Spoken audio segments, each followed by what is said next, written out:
tungo, puso at isip ko'y litong-lito.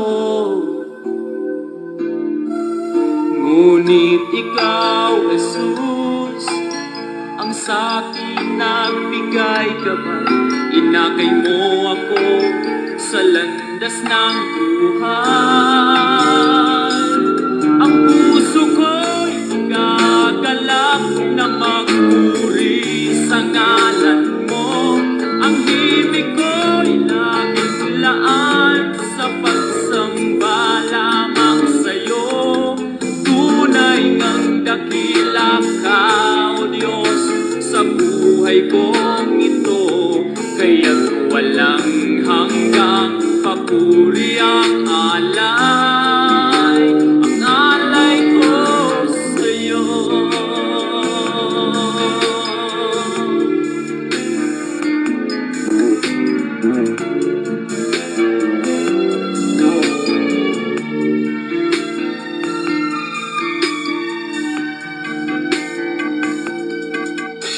Ang buhay ko ngayon, payapa at mayroong kulay. Pinatawad at binago mong kulay. Tanging ikaw, Jesus, ang aking pag-asang taglay. Sa pagsubok man, ikaw ang karaman. Ang puso ko'y nagagalak na magpuri sa ngalan mo. Ang himig ko'y nagkilaan sa pagsamba lamang sa'yo. Tunay ngang dakila ka, O Diyos, sa buhay kong ito. Kaya't walang hanggang papuri ang alay. Ang puso ko'y nagagalak na magpuri sa ngalan mo. Ang himig ko'y nagkilaan sa pagsamba lamang sa'yo. Tunay ngang dakila ka, O Diyos, sa buhay kong ito. Kaya't walang hanggang papuri ang alay. Ang puso ko'y nagagalak na magpuri sa ngalan mo. Ang himig ko'y laging laan sa pagsamba lamang sa'yo. Tunay ngang dakila ka, O Diyos, sa buhay kong ito. Kaya't walang hanggang papuri ang alay ko sa'yo. Purihin ang pangalan ng ating Panginoong Hesukristo. Mga kaibigan at mga kapatid, isang mapagpalang umaga muli sa inyong lahat sa pangalan po ng ating Panginoon. Sa awiting ito na inyo pong napapakinggan ay muli pong sumasa inyo ang programang Si Jesus ang Buhay na Pag-asa. Kayo po ay nakatune in sa himpilan ng New Gen FM 100.7. Tayo po ay napapakinggan dito po sa Bayan ng Bulan at sa buong probinsya ng Sorsogon. At napapanood din po tayo sa page ng UPC Bulan Church sa ating Facebook Live. Welcome to our program, Si Jesus ang Buhay na Pag-asa. Nawa sa umagang ito, ang pagpapala ng Panginoon ay patuloy po na sumainyo mga kapatid at mga kaibigan. Saan man po kayo naroroon, ang pagpapala ng Panginoon, pag-iingat at patnubay ay patuloy po na maranasan ng bawat isa sa atin, sapagkat ang Panginoon po ay nangako na hindi niya tayo iiwan, hindi niya tayo pababayaan hanggat tayo po ay patuloy na nananangan sa kanyang banal na kalooban. Pagpalain mo ng Diyos ang bawat pamilya na ngayon ay bukas ang radyo mga kapatid dito po sa ating bayan, sa Bayan ng Bulan. Patuloy po nating ibukas ang ating mga puso at ang ating mga kaisipan at pagkalooban tayo ng ating Panginoon ng kagalakan sa mga spiritual na bagay na ipinaglilingkod po natin sa programang ito. Good morning din sa management ng Newgen FM na patuloy po nating nagiging kapartner sa pagpapalaganap ng Ebanghelyo ng ating pong Panginoon. At sa lahat ng mga kapatiran ng United Pentecostal Church Bulan, sa 3 congregation na ating pong pinangangasiwaan sa tulong at biyaya ng ating Panginoon. Good morning mga kapatid, dyan sa ating mga kapatiran sa congregation ng Magsaysay Bulan. Pagpalain po kayo dyan ng Panginoon. Bagyang ating congregation dyan sa Santa Remedios Bulan, pagpalain po kayo ng Panginoon. At ganun din ang ating congregation dito po sa Iquirino Bulan. Sumayin niyo po ang biyaya at pagpapala mga kapatid ng ating pong Panginoong Hesus Kristo. Ngayon po ay araw ng Biyernes. Salamat po sa Diyos sa buong isang linggo na pag-iingat po sa atin ng ating Panginoon. Patuloy po na biyaya ng Diyos ay dumaloy sa ating pong mga buhay. Mamaya po ay meron tayong Bible study dyan po sa Labini Family sa Barangay Biton, Magallanes. Good morning dyan sa ating mga kapatiran sa Barangay Biton, Magallanes. Pagpalain po kayo ng ating Panginoon. Maging sina Ma'am Ann Bueson, good morning po sa inyo. She's watching right now sa Facebook Live. Pagpalain po kayo ng Panginoon together with your family. At maging ang Broselo family, lahat ng mga kapatiran dyan, Belmonte family. Bless po kayo ng ating Panginoon. So, ang Bible study po dyan, mamaya ay 2:00 ng hapon. So, patuloy po nating pahalagahan ang mga bagay na ikalulugod ng ating Panginoon. At mamaya din, meron akong Bible study 9:00 ng umaga dyan po sa lugar ng Managanaga. Pagpalain ng Panginoon ang ating pong mga kapatid dyan sa lugar ng Managanaga.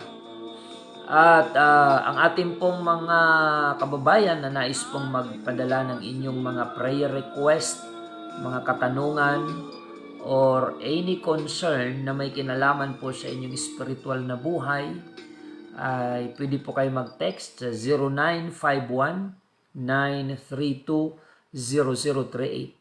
0951-932-0038. Yan po ang ating contact number mga kapatid. At ipinag-aanyaya po namin sa inyo ang ating mga pagsamba sa Panginoon. Batch by batch po tayo this week.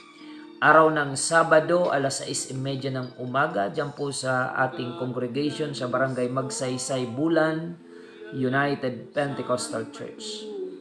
At dito naman po sa Iquirino Congregation, araw ng Sabado, 8:00 ng umaga. At dyan naman po sa Santa Remedios Bulan Congregation, ang ating pagsamba dyan ay araw ng Linggo, 7:00 ng umaga. Purihin ang pangalan ng ating Panginoon. So patuloy po tayo mga kapatid sa ating pong paglilingkod sa Diyos. Anuman ang mga pagsubok, mga challenges na ating pinagdadaanan marahil, ay patuloy po tayong pagtagumpayin ng ating pong Panginoon. At bigyan po natin ng pagkakataon to recognize our viewers online. Paki-share na lang po mga kapatid upang marami pa po ang maabot ng salita po ng ating Panginoon na ating pong pinagsasalusaluhan tuwing umaga sa programang ito. Good morning sa mga OFWs natin na mga viewers. Praise God. Pakilagay lang po kung saang bansa kayo naroon para ma-recognize po natin. Pagpalain ng Panginoon ang ating mga live viewers ngayon. Si Brother Philip Mercado Unasan, Sister Marlene Gulyoso, at Sister Rene Rose Timikay. Pagpalain ka ng Panginoon. Sister Lita Sultan, Sister Arlene Barela.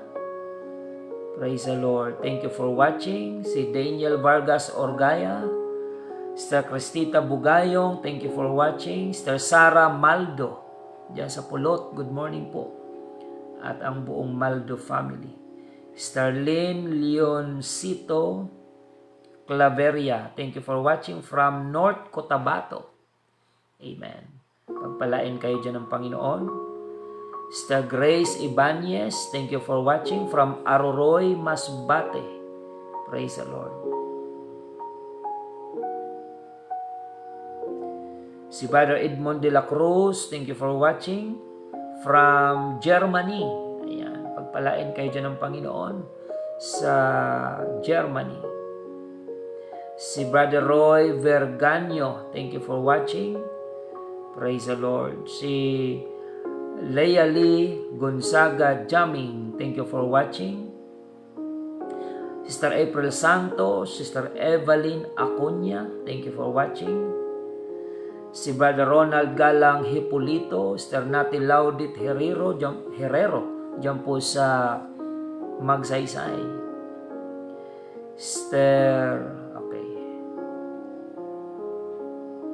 Brother Marvin Santos, dyan sa Lapinig, Magallanes. Sister Ofi Glipofulo, watching from Pangasinan, mga Tarem, Pangasinan.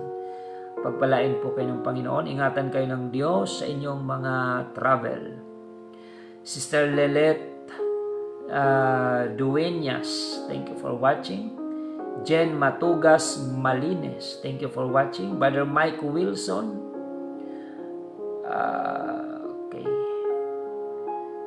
Pastor CLC Delaware, Ohio, UPCI. Thank you for watching, my friend, Brother Mike Wilson. Praise the Lord. Sister Egina Banisok Tayab from UPC Rosario, La Union. Brother Marjon Dal, thank you for watching. Sister Cristina Labini, ayan, watching from Biton, Magallanes. So, paki-share na lang po upang marami ang makapanood ng mga salita ng Diyos na ngayong umaga ay ating pong ipaglilingkod. So, salamat sa ating Panginoon at salamat sa inyong pagtsatsaga na mapanood ang ating programa sa spiritual po na kapakinabangan ng bawat isa sa atin. So, by this time, tayo po ay dadako na sa salita ng Panginoon. Ngunit bago po yan, inaanyayahan ko po kayo sa isang pananalangin. Dakilang Diyos na makapangyarihan sa lahat, kami po ay nagpapasalamat sa muling pagkakataon na pinagkaloob mo ngayong umaga na kami ay iningatan mo sa magdamag at ngayon ay ginising mo upang patuloy na ipaglingkod sa iyo ang aming mga buhay. Kasama po ng aming mga viewers online and our listeners on air, we pray God for your blessing in every aspect of the lives of our viewers and listeners. Higit sa lahat sa spiritual na aspeto ng kanilang buhay, patuloy mong iabot ang iyong mapagpalang kamay sa pamagitan ng iyong mga salita ay mangusap ka po sa puso at isipan ng aming mga kababayan, aming mga taga-subaybay. At ganoon din sa physical and financial aspect ng buhay ng aming mga kababayan, sino man ang may mga taglay na karamdaman, pagkalooban mo po ng kagalingan. We pray God for the complete healing kay Sister Jana Kasim na nakilala namin few days ago na siya po ay nag-undergo ng dialysis. We pray God na ang kanyang kidney ay iyo pong i-restore completely. Pagalingin mo po siya, Panginoon. At ang kanyang operation, na mag-undergo siya ng operation bukas. Ngayon pa lang, Panginoon. So ito po yung panahon na kung saan si Jesus Christ ay naandito sa lupa sa kanyang earthly ministry. Na isang umaga ay sinabihan niya ang kanyang mga alagad sa pangunguna ni Pedro Ang sabi ng Panginoon, pumalaot kayo upang manghuli ng isda. At sa tagpong yaon ay kauuwi lang ng mga alagad galing sa laot, at ang kanilang sinasabi ay magdamag silang ng isda, ngunit wala silang nahuli. At ang sabi ng Panginoon, pumalaot kayo ngayon at ihulog nyo ang inyong lambat. So ngayong umaga, nais ko pong talakayin sa inyo ang paksa na ating pong pag-aaralan na pinamagatang The Power of the Spoken Word of God. Ang kapangyarihan ng salita ng Diyos. The power of the spoken word of God. Ang salita po ay makapangyarihan, mga kapatid. Lalo na kung ang nagsasalita nito ay mga taong may katungkulan, mga kapatid.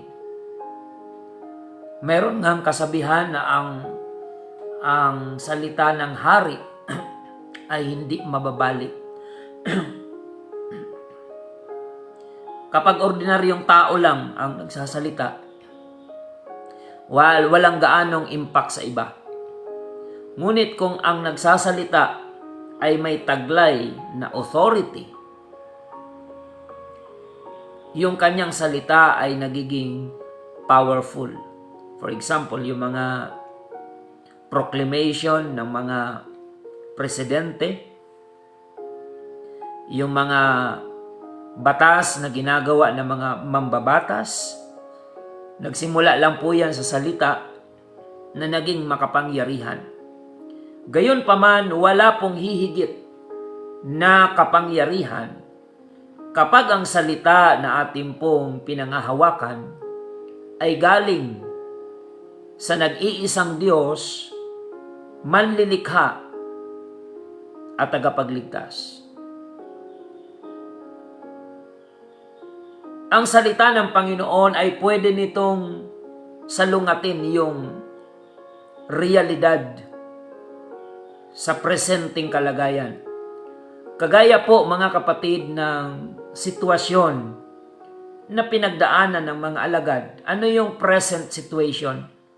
Magdamag silang ng isda, pero wala silang nahuli. Kinabukasan, sila po ay matamlay na bumalik sa dalampasigan mula sa laot.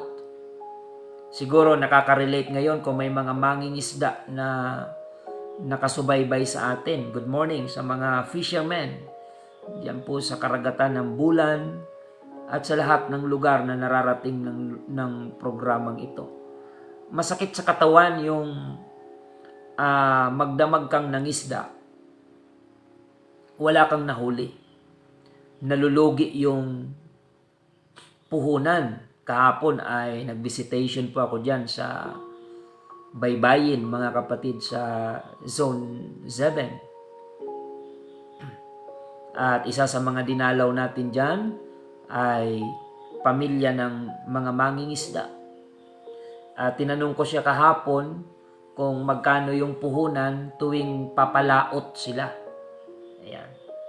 Sabi niya, Pastor, nasa 3,000 yung puhunan ng isang grupo sa loob ng isang bangka na sila ay papalaot. Ayan. Imagine, mga kapatid, magbibitaw ka ng 3,000 piso, ikaw na ordinaryong mamamayan, mangingisda. Tapos magdamag kayong magpapagod, kukonsumo ng krudo o gasolina, magkukonsumo ng pagkain habang magdamag kayo dyan sa laot, at yung pagod at puyat higit sa lahat, hindi matatawaran. So, sabi ko sa kanya, paano yon kapag wala kayong nahuli? Ano mangyayari doon sa puhunan na 3,000? Ang sabi niya, Pastor, wala na yon, lugi na yon. Mababawi mo na lang yon sa ibang araw kung magkakaroon kayo ng huling isda. So nababanggit ko ito dahil related po yung ating topic ngayon sa pangingisda.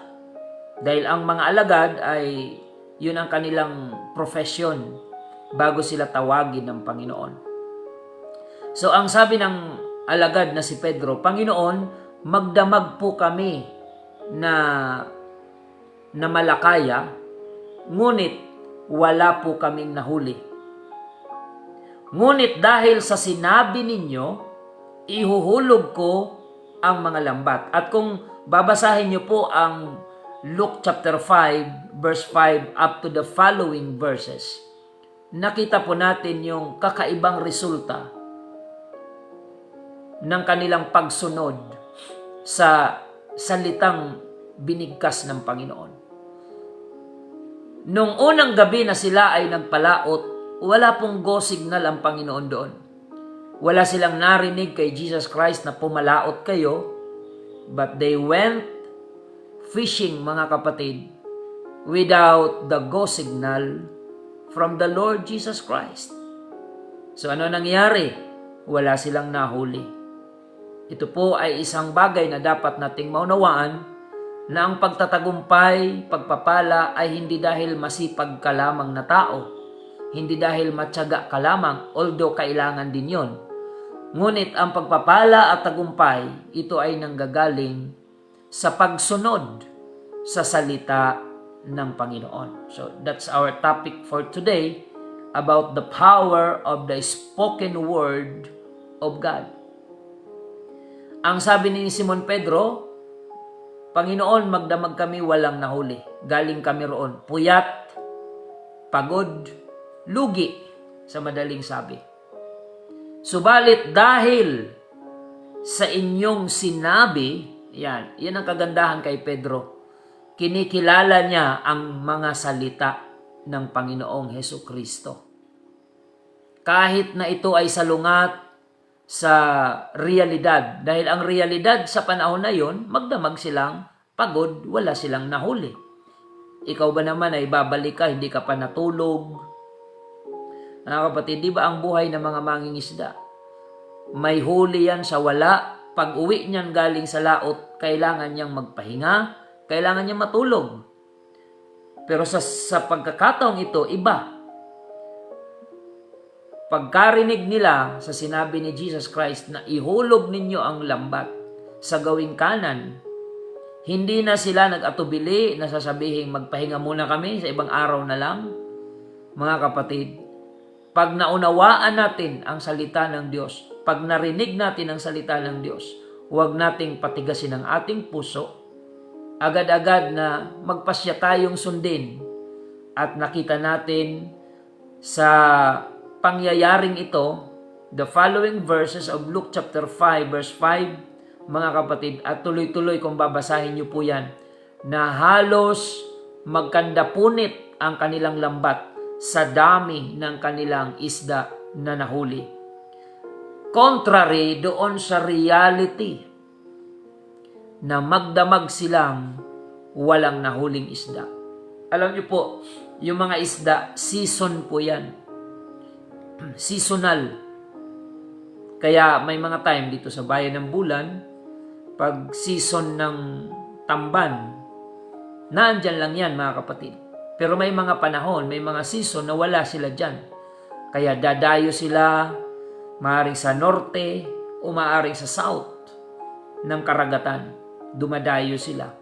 Dahil ang mga isda ay may mga season po yan at kabisado yan ng mga fishermen kung anong season ng mga isda. Pero si Jesus Christ, hindi naman mangingisda. Si Jesus Christ in His earthly ministry, siya po ay anluwagi. Siya po ay karpintero, sabi ng Bible. Sapagkat ang kanyang itinuring na mga magulang, si Jose, ay isang karpintero. So, ibig sabihin, walang alam si Jesus Christ in His humanity, in His human experience. Wala siyang alam tungkol sa pangingisda. Pero alam naman po natin na si Jesus Christ ay hindi lamang tao. Oo, bagamat siya'y nagkatawang tao. But aside from being human, mga kapatid, from being a man, siya po ay tunay na Diyos na nakakaalam ng lahat ng bagay. So, pwede sanang makipagtalo si Pedro, Panginoon, mas marunong ka pa kaysa sa amin. Hindi ka naman mangingisda, samantalang kami ay mangingisda. Pwedeng gamitin ni Pedro yung kanyang experience bilang mangingisda to disagree sa kung ano ang sinabi ni Jesus Christ. Pero ano ang nakita natin dito?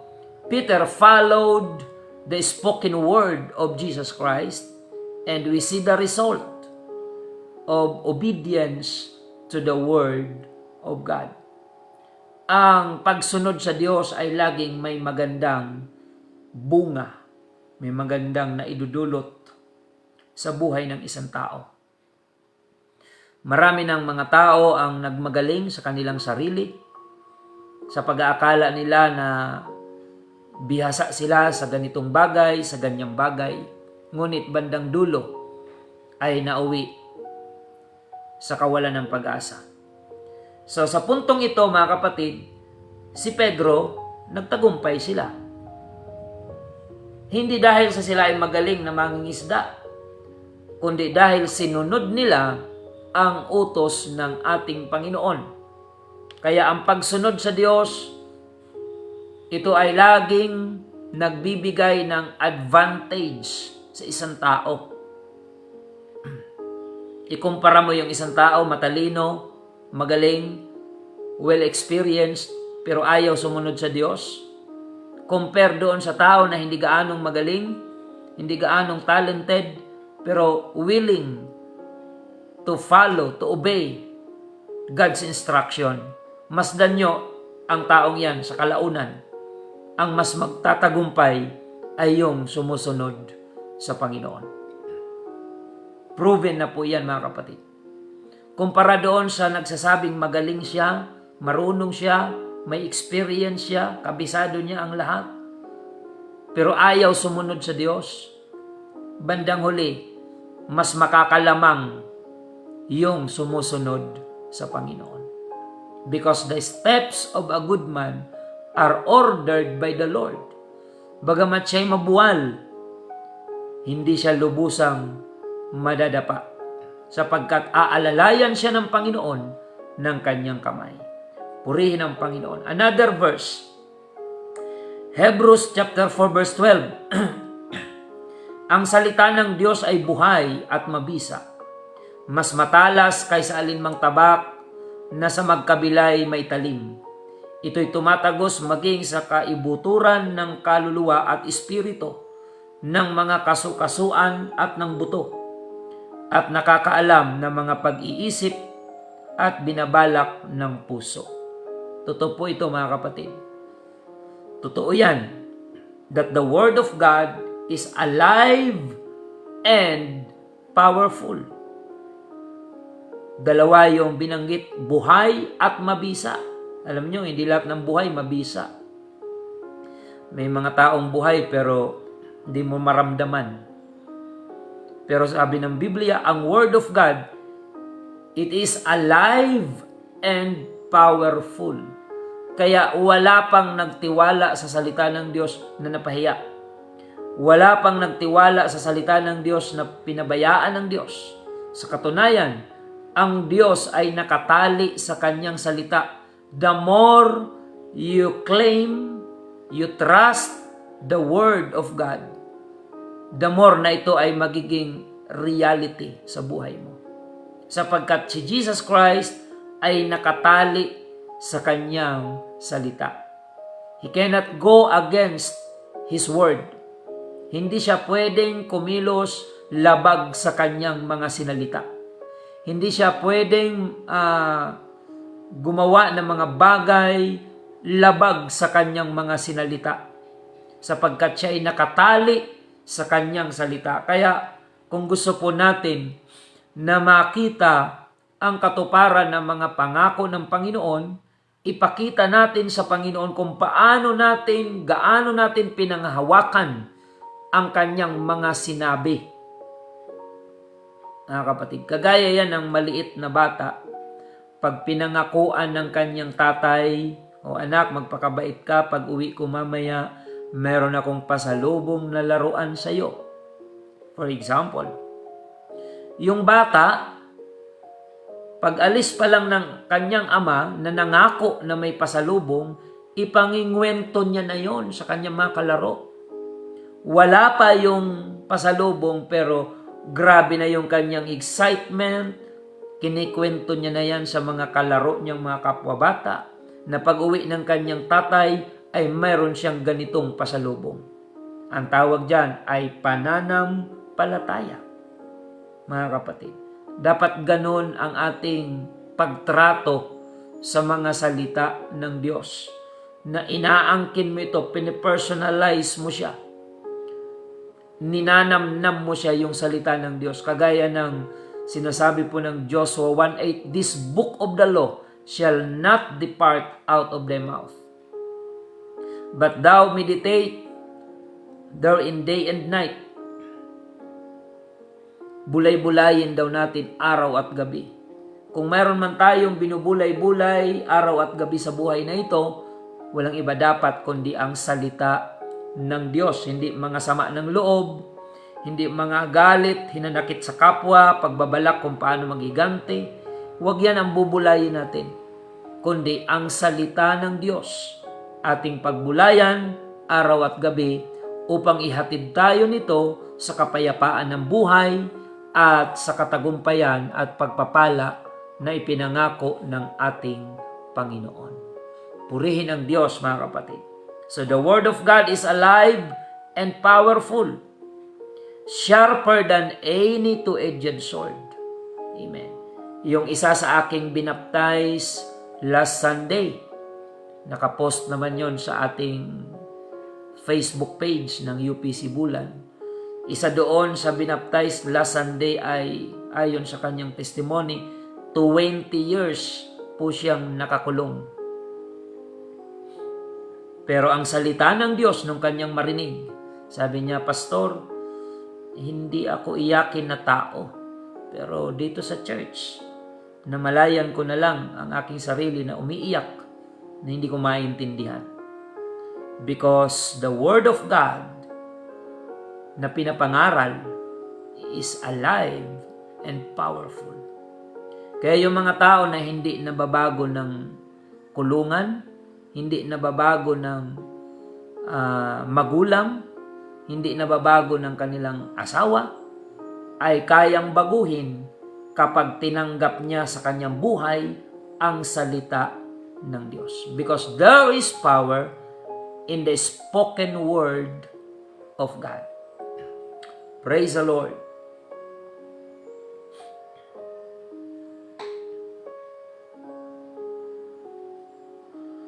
Luke chapter 5 verse 1-7, minsan habang nakatayo si Jesus sa tabi ng lawa ng Genesaret, siksikan ang napakaraming tao sa paglapit sa kanya upang makinig ng salita ng Diyos. May nakita siyang 2 bangka sa baybayin. Nililinisan ng mga mangingisda ang kanilang mga lambat at wala sila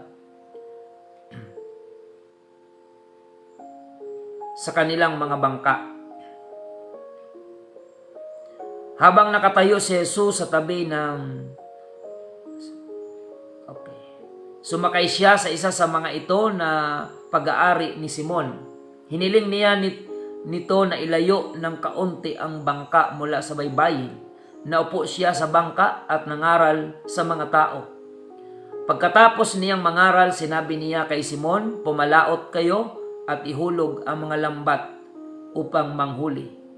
Ayan. Sumagot si Simon, "Guro, magdamag po kaming nagpagod, ngunit wala kaming nahuli. Ngunit dahil sa sinabi ninyo, ihulog ko ang mga lambat."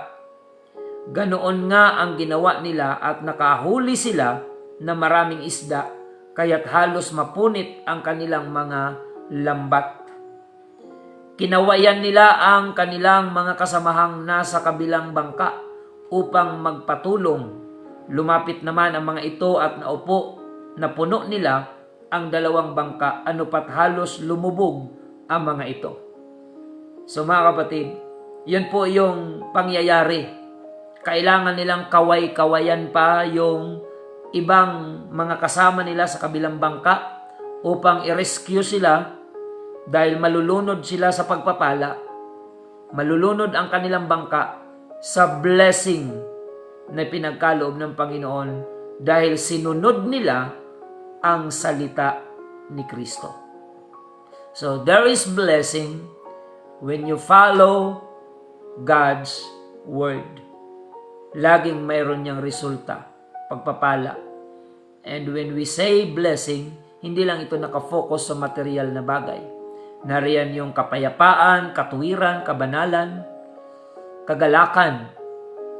Hindi po pera lang o material ang dapat nating isipin when we think about the blessing from the Lord, mga kapatid. Maraming bagay. Package po yan ng blessing. Amen. Kaya lang, sa mundong ito, nakatutok lang ang tao sa salapi pag pinag-uusapan yung salitang blessing. Pero sa Diyos, pag sinabing blessing, maraming aspeto yan. Maraming bagay po yan, mga kapatid. Kapanatagan ng kaisipan, kasama yan sa blessing ng Panginoon. Kapayapaan, kalusugan, blessing po yan ng Panginoon. At yung ating pong spiritual na relasyon sa Panginoon. Kasama yan sa pagpapala. Paano nakakaapekto ang mga salita ng Diyos sa iyong buhay? Ano ba ang epekto, kapatid, sa buhay mo? Sabi ni David sa Psalms 119 verse 105, salita mo'y isang tanglaw na sa akin ay patnubay. Sa landas kong daraanan, liwanag na tumatanglaw. Thy word is a light unto my feet and lamp unto my path. Sana ganun din ang epekto ng salita ng Diyos sa buhay mo, kapatid. Yung salita niya ay nagsisilbing liwanag at tanglaw sa madilim nating buhay. Kaya kung ikaw ay may madilim na buhay, I encourage you to listen and obey the spoken word of God being preached to you today in the name of our Lord Jesus Christ. When you accept that word, it brings good result, salvation, healing, peace, and many, many more. Marami pang benepisyo kapag ang salita ng Diyos ay iningatan natin sa ating mga puso. Purihin ang Panginoon.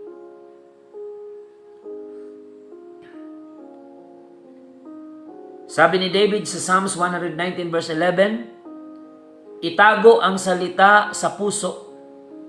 Ang banal mong kautusan sa puso ko iingatan upang hindi magkasala laban sa iyo kailanman. Yan. Yan ang pangontra sa kadiliman at kasalanan. Sabi ni David, thy word have I hid in my heart that I might not sin against thee. Ang salita mo ay aking iningatan, itinago sa aking puso upang huwag akong magkasala laban sa iyo, Panginoon. Purihin ang Diyos. So, maganda yung epekto ng salita ng Diyos. Colossians chapter 3 verse 16, ang salita ni Kristo ay hayaan ninyong lubusang manatili sa inyong puso. Turuan ninyo at paalalahanan ang isa't isa ng may buong karunungan. Buong puso kayong umawit ng mga salmo, mga himno at mga awiting espiritual ng may pagpapasalamat sa Diyos. Let the word of God dwell in your heart. Ano ba ang laman ng ating puso?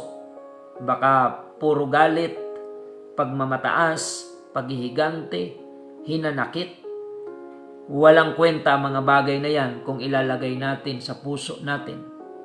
Ngunit kung ang salita ng Diyos ang ilalagay natin sa ating puso, ito ay magreresulta ng magagandang bagay sa ating pong mga buhay.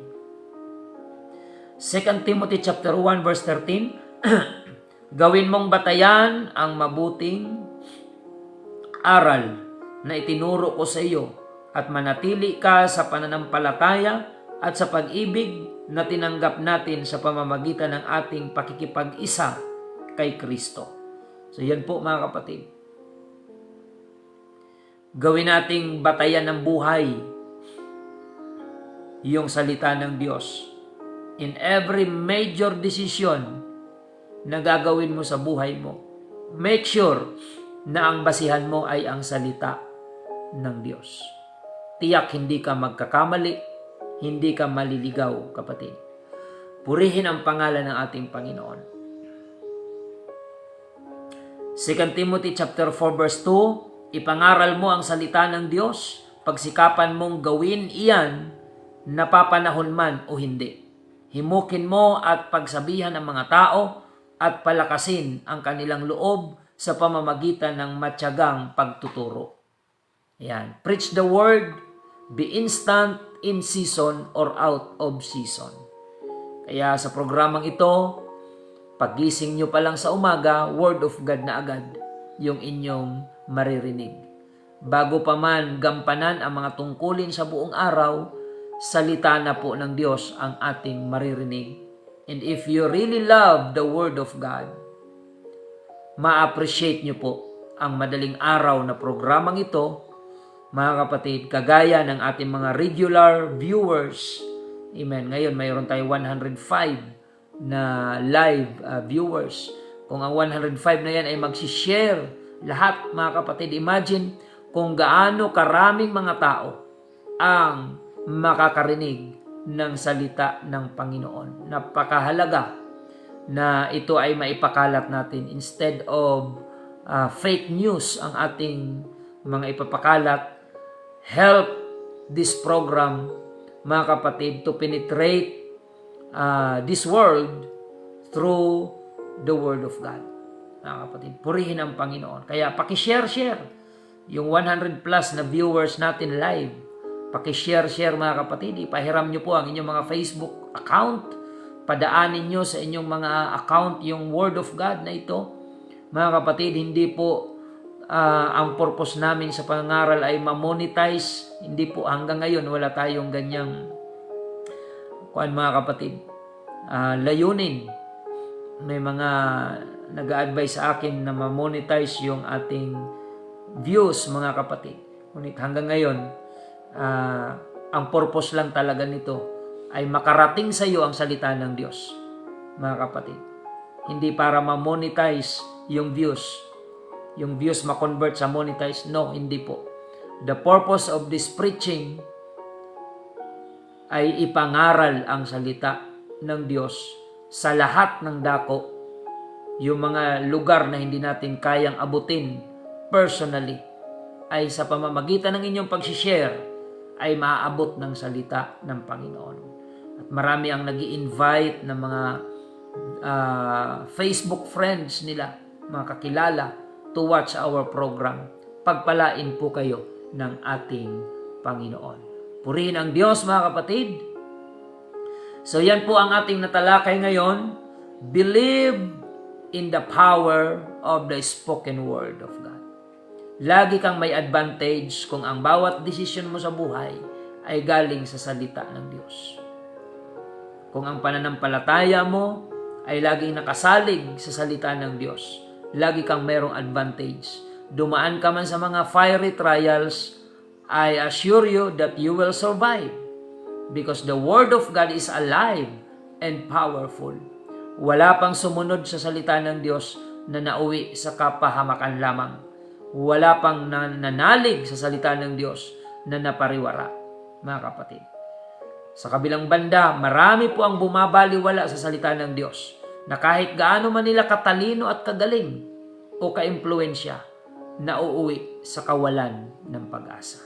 So mga kapatid, I encourage you to believe in the power of the spoken word of God. Gawin natin itong basihan ng ating mga hakbang sa bawat araw ng ating pong mga buhay. Maraming salamat po. Hanggang dito lang muna ang ating pagtalakay.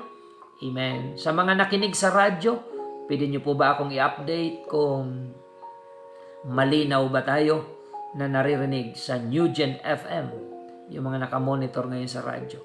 Salamat po sa inyong lahat. And by this time, tayo po ay pansamantalang magtatapos at tayo po ay manalangin sa ating pong Panginoon. Let us pray. Dakilang Diyos na makapangyarihan sa lahat, kami po ay nagpapasalamat sa inyong pagsubaybay at lagi nating tandaan, tanging si Jesus lamang po ang ating buhay na pag-asa. God bless po sa inyong lahat.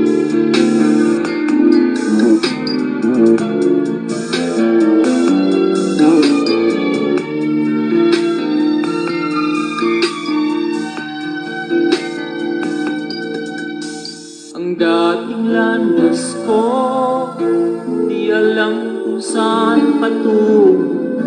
Puso at isip ko'y litong-lito. Ngunit ikaw, Jesus, ang sa'kin nagbigay gabay. Inakay mo ako sa landas ng buhay. Ang puso ko'y gagalak na magpuri sa ngalan mo. Ang himig ko'y laging laan sa pagsamba lamang sa'yo. Tunay ngang dakila ka, O Diyos, sa buhay kong ito. Kaya't walang hanggang papuri ang alay. Ang alay ko sa'yo.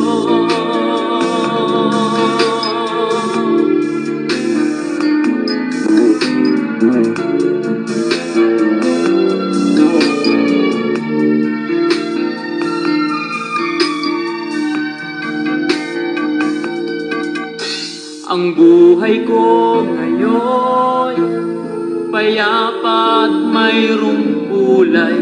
Pinatawad at binago mong kulay. Tanging ikaw, Jesus, ang aking pag-asang taglay. Sa pagsubok man, ikaw ang karaman. Ang puso ko'y nagagalak na magpuri sa ngalan mo. Ang himig ko'y naglaan sa pagsamba lamang sa'yo. Tunay ngang dakila ka, O Diyos, sa buhay kong ito.